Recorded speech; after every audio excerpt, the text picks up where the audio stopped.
অনেক ধন্যবাদ। আমি এই একটা সেশনের জন্য আসলে দীর্ঘদিন ওয়েট করছিলাম, এই ভূমিকম্পের জন্য স্পেশালি, যে এটা আসলে আমাদের যতটুকু তথ্য দিয়েছেন আর একই সাথে করণীয় অংশগুলো আলোচনা হয়েছে।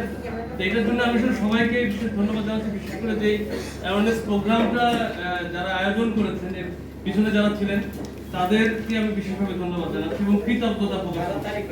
আমরা আসলে অনেক দূর চলে আসছি। একটা পয়েন্ট একটু বলতে চাচ্ছি, একটা সিচুয়েশনের মাধ্যমে আপনাদের সাথে এই বিষয়টি একটু বলতে চাই।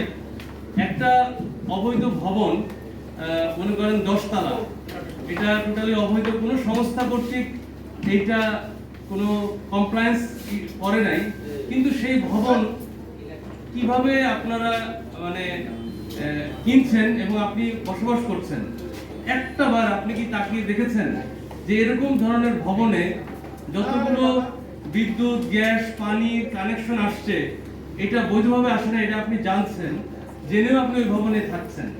একবার চিন্তা করেন তো, এই যিনি ডেভেলপ করেছেন এই ভবনটি, উনার কোনো আত্মীয় স্বজন অথবা উনি কি ওই ভবনে আছেন? একটা দেখাতে পারবেন সারা বাংলাদেশে? একটা দেখাতে পারবেন যে ওই ডেভেলপার ওই ভবনে, অবৈধ একটা ভবনে উনি নিজে বসবাস করছেন অথবা ওনার আত্মীয় স্বজনকে বসবাস করাচ্ছেন, অথবা দূরের আত্মীয় স্বজন হতে পারে হয়তো, আমি শিওর আপনি দেখাতে পারবেন না।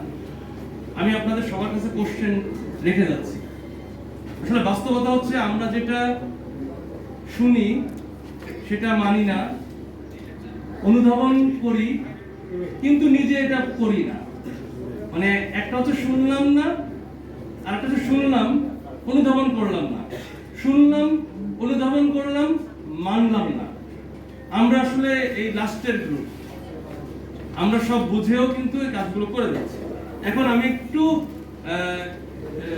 স্থপতি, বিশেষ মানে আমাদের খুব নাম করা একজন স্থপতি ইকবাল সাহেব, উনি ভাই যেটা বললেন, আমি ওনার উত্তরটা আমি দিতে যাচ্ছি। কেন বিল্ডিং রেগুলেশন অথরিটি এটা হচ্ছে না অথবা করা যাচ্ছে না, কেন গার্মেন্টস সেক্টরে এত সুন্দর কমপ্লায়েন্সের মাধ্যমে এই কার্যক্রম হলো, উনি মেন পয়েন্টটা বলেন নাই। কারণ আমরা তো বাধ্য হয়েছি, এই বায়ারদের দ্বারা বাধ্য হয়েছি, দ্যাট ইজ দি পয়েন্ট। আমরা নিজেরা করি নাই।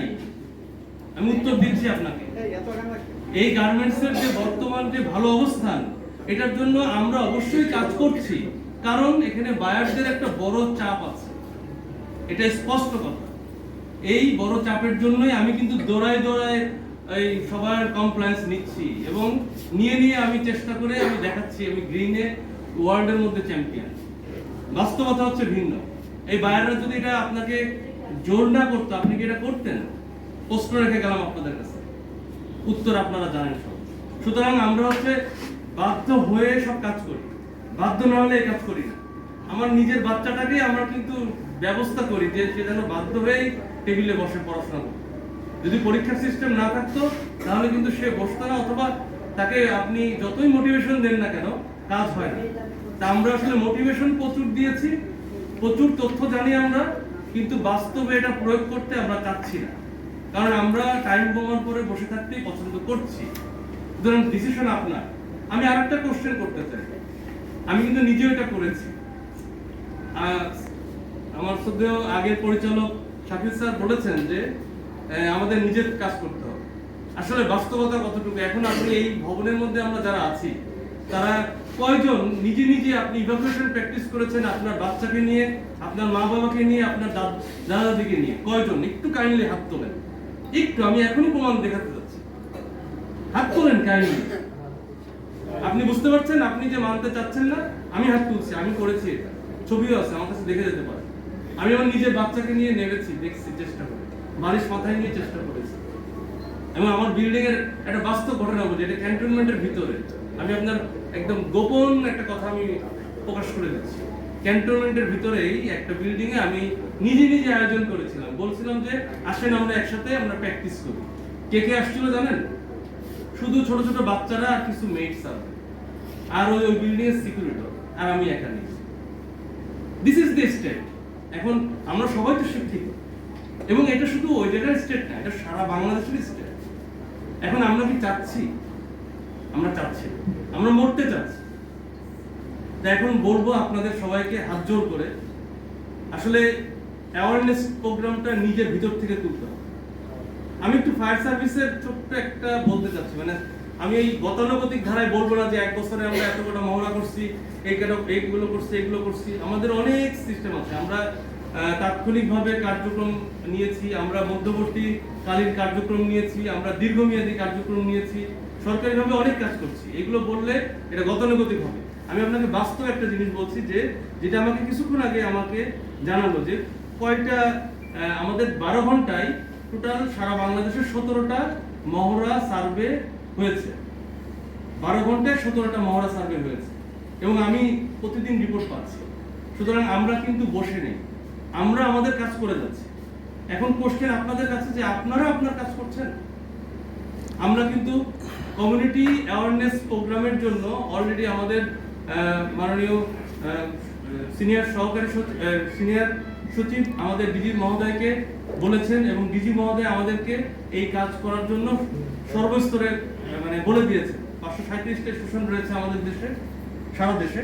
তা আমরা কমিউনিটি পর্যায়ে এটাকে স্ট্রেনথেন করার চেষ্টা করছি এবং বাস্তবেই করছি স্যার, আপনার জ্ঞাতার্থে জানাচ্ছি। তবে আমরা এইটাও সত্য কথা যে আমাদের যে 50,000 ভলান্টিয়ার তৈরি হয়েছে, এখন যদি আমরা এখনই ডাকি তাহলে কতটুকু পাবো, এটা একটা সন্দেহ রয়েছে। কারণ আমরা তো জানি না যে আসলে এই 50,000 সব আছে কি। অনেকে মারা গিয়েছে, অনেকে বৃদ্ধ, অনেকে জানেন না যে এটা আবার নতুন ভাবে সাপোর্ট করতে হবে কিনা। এই কথাটা খুবই গুরুত্বপূর্ণ যে আমাদেরকে কমিউনিটি ভলান্টিয়ারিংটা এটাই 60% 70% সাপোর্ট দেয় যে কোনো উদ্ধার কার্যক্রম। সুতরাং আমাদের করণীয় ইস্যুগুলি আমাদের একটু স্ট্রেনথেন করতে হবে। আমরা একটু বলতে চাই যে এই পয়েন্টটা একটু আলোচনা করছি যে আমরা যখন দুর্ঘটনা ঘটবে, ভূমিকম্প যখন হবে, তখন কি কি কাজ করব।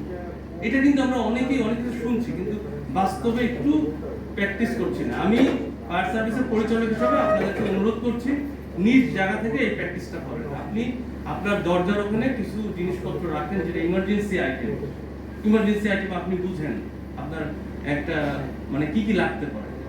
আচ্ছা, একটা জিনিস ফলো করতে হবে আপনাকে। আপনি যখন বাসা থেকে বের হয়ে আসছেন, আপনি তো ভূমিকম্প যখন শেকিংটা হচ্ছে, যখন ভাইব্রেশন হচ্ছে, আপনি তো বাসা থেকে বের হচ্ছেন বাচ্চা কাচ্চা নিয়ে। এটা বের হওয়ার সময় আপনি অবশ্যই আপনার যে ইউটিলিটি যে পয়েন্টগুলো আছে, বিদ্যুৎ, গ্যাস, পানি, এগুলো অফ করে আসতে হবে। কারণ আপনি কিন্তু অজান্তে আরেকজনকে ক্ষতির মধ্যে ফেলে দিবেন। এটা আপনি বের হয়ে আপনি একটা সেফ জায়গায় যাবেন। এখন একটা কথা বলি, একটা বিল্ডিং, এটা নিয়ে কিন্তু আমাদের অনেক কথা হয়েছে, অনেক বক্তা বলেছেন যে বিল্ডিং এর বেআইনি ভাবে অনেক কিছু হচ্ছে। আমরা কিন্তু আরেকটা জিনিস আলোচনা করছি না যে আমার বিল্ডিংটা ভালো, এই দুই পাশের বিল্ডিং খারাপ, তাহলে কিন্তু আমিও কিন্তু সেফ না। আপনি মনে করছেন আপনার বিল্ডিংটা 9 মাত্রা ভূমিকম্প হলেও ভেঙে পড়বে না অথবা সমস্যা হবে না, বাট আপনি এই চিন্তা করে যে আপনি নিশ্চিন্তে মানে ঘুমাবেন, এটা কিন্তু পারছেন না। বিকজ আপনার আশেপাশের বিল্ডিং আপনার ঠিক নাই, সেটা কিন্তু আপনার গায়ের পরে ভেঙে পড়বে। সুতরাং আপনি কিন্তু নিশ্চিত না। আপনি ভেবেন না যে আপনার বিল্ডিং ভেঙে পড়বে না, আপনার বিল্ডিং সমস্যার মধ্যে পড়তে পারে।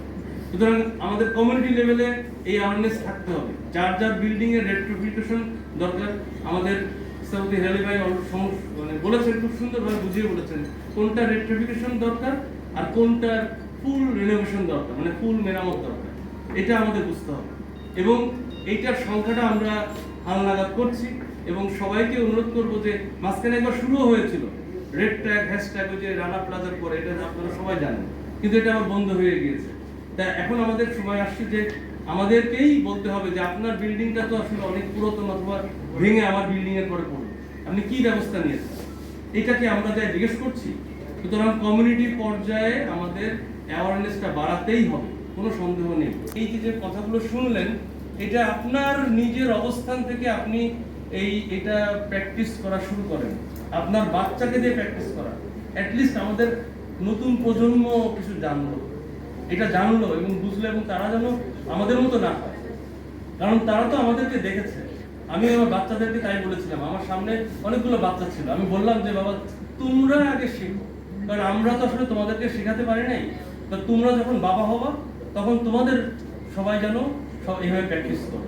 আমি আসলে অনেক টেকনিক্যালি ওই বাচ্চাদেরকে বুঝিয়েছিলাম। জানি যে আমাদের প্রত্যেকটা সেক্টরেই আমাদের সমস্যা রয়েছে। আমাদের সামাজিক যে অবক্ষয়, এটা তো ভুলে গেলে চলবে না, এটা তো আছেই।